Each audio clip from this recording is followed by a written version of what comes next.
All right, guys, welcome back. We are live, kind of, in that we are live talking to you. Not so much. Rating. Never mind. Moving on. Let's go ahead and start these games. We have two new players with the same casters. All right, Scorb, who do we got tonight? Okay, so spawning at the top, replacing the orange Protoss that was Xeon, we have Payback Coach, otherwise known as Payback Condor. Top of Coach. So down the bottom left, we also have the purple Zerg, who went on a little bit of a run last season. It's Snuffsie. And again, Snuffsie had a pretty good run in Season 1 of the PSL. He's only a gold level player, and people really didn't expect him to do much, and he actually fared really, really well. Yeah, he did. Like the slow Overlord drops, causing nothing but bad vibes against certain opponents, and just overall, again, good play. Unexpectedly good play versus the opponents that he was matched up against, more than anything else. Not that we didn't know he was going to play well, but he played played pretty well. And apparently, Snuffsie is plat now. I didn't know that. He was gold. Now he's plat, I suppose. So, hey, that's really good. Now, off the bat, let's go ahead and say it. That's a weird pylon from Coach. Yeah. It's like, am I going to power my Nexus? Or... I don't really understand it, but hey. Making fun of the Pro League's no good luck have fun rule, where you can only say GG. Right. Having fun in the chat.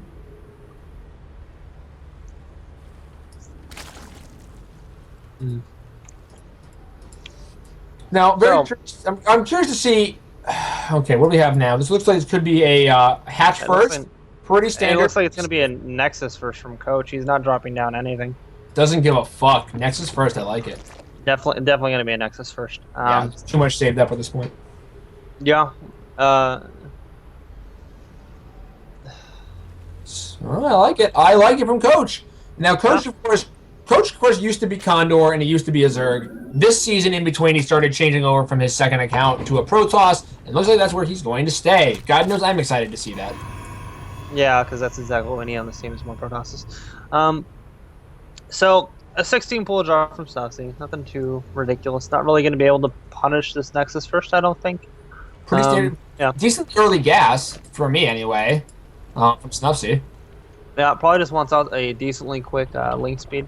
Nothing too dramatic about it, I don't think. We'll see what he does with it. Coach saving us right now. He is going to get supply blocked here, I think. Yeah, this Nexus isn't going to finish, so he's going to be supply blocked right now. A little hiccups in the early part of the game really hurt because they scale harder into the late game. Just a small little thing to note, though. Not huge deal. So, yeah. The pull is done for Snuffsie. He is getting his gas. We'll have to see if he pulls out at 100 or if he decides to keep mining, and what he does with it if he decides to keep mining. Yeah, does Snuffsie pull out is the question. Does he? The $1 million question. All right, so now we have the second Nexus done. We have double gas from Coach. All good things right now. I'm very curious to see if he goes for a 2-base timing or if he goes really heavy macro style and gets Colossus and fucking motherships and everything. Yeah, or if he just goes to 2-base all in. Center. Yeah, I'm curious. We'll know soon, but not just yet. Oh yeah, and by the way, Snuffsie wants to be a dad. He doesn't pull out. So. That's right. Snuffsie, in fact, said "fuck it, YOLO" and still mining gas. Yep, pretty much. So Condor is finishing off his wall. I thought he's just gonna wall off to his Nexus and then be done with it. But hey, he is walling off all the way across. Probably a good idea. Helps deal with the early pressure, but anything like a bust will be handled by a full wall off. That's really cool. Yeah. Again, pretty passive game. It's going to be that way. There is a Baneling Nest, actually, from Snuffsie, so it'll be really interesting to see what he does. It makes sense now. He doesn't pull up for a reason. He's a dad with a plan. He is married. He does have a plan. His kids are going to be fine and taken care of. Going to have college fund for Jimmy. Unless he grossly miscalculates and has kids, part of his plan, and then can't support them because, oops. Because oops. Because we're gonna find out. Because oops, classic line. So yeah, Making his first set of lings. He has 6 lings on the field currently, Yep, or at least 4 on the field, now, 2 on the way. Coach does throw down the robo. Again, doesn't tell us a lot just yet, because we'll see if he follows up with the Robo Bay or just starts chronoing out Immortals. But it's in a weird spot. The Immortals are big, and they have a really kind of like wide walking stance and need a lot of room. I'm not sure they've got a ton of room to actually migrate around to where they need to be. Yeah. Yeah. I'm not entirely sure I would have put my Robo there, but Coach is Coach, and he knows better. So. Coach Unless he's wrong, because oops, and it's, Then it's funny and we giggle like little girls. But hey. Yeah, this is looking awfully much. Looking at the production tab, I'm seeing Warp Gate, I'm seeing Sentry, I'm seeing Immortal, I'm seeing +1. This looks an awful lot like maybe a 2-base Immortal Sentry all-in, or at least a very heavy committed attack here. Yeah, and Snuffsie isn't taking a third. That's a really important thing to note. He's getting his Roach Warren. He's still getting gas. He's got 2 gases currently, so it's not like a ridiculous 3 like I'm going to kill you right now. It's going to be really interesting to see. I think he's just going to go kind of heavy Ling, and no, there's a Baneley bust on the way. 13 Baneley morphing. Oh, yeah, those Baneleys morphing in right there, and he sees it. Coach, he's an MVP probe for Coach. Boy, if I'm Coach, though, in my 2 units on the field, I'm not sure that force field is going to last that long. Yeah, I'd be quite scared. 1 cannon and 1 Sentry and 1 Immortal. Hey, he's gonna have to be like minigun with these force fields. I'm just gonna call it now. It is definitely possible, but he only has 2 sentries. Oh god! Confirm. Oh, that was a clutch force field. Saved the single sentry that was about to get exploded on. Force field. Now his +1's about to finish. His Warp Gate, I believe, is done. Yep, it's done. He only has 1 Immortal. He sent an Obs across the map. He sent a Zealot across the map. So the Zealot's going to see the third timing if he's smart.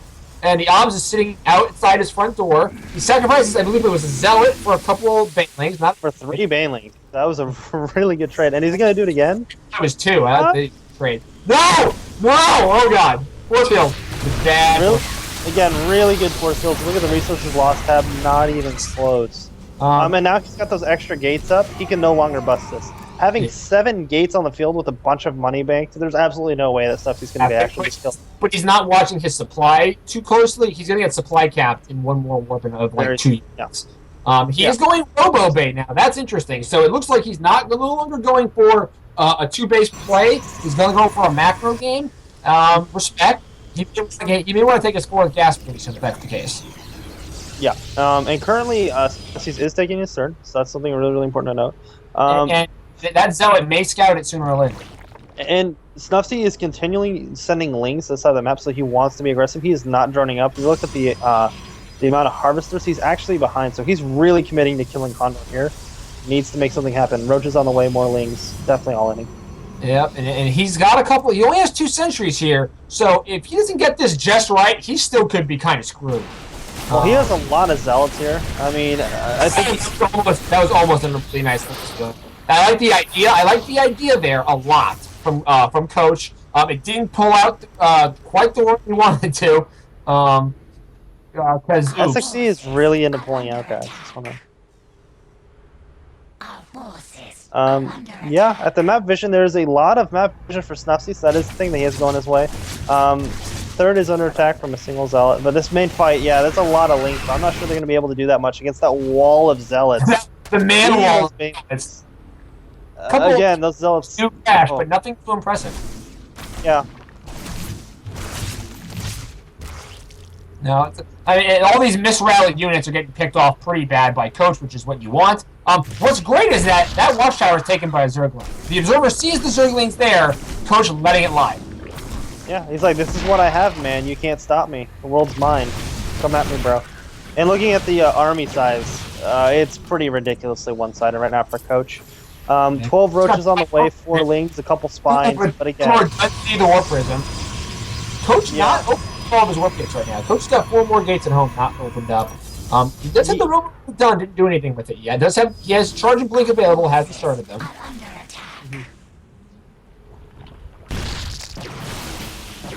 Again, this is a lot of Zelf and a lot of units moving towards this third. And the thing is that even if he doesn't kill the third here, he's even on Harvesters and he's taking his third at the same time. So, I mean, Coach doing very well here. Coming into third. He's going to be able to...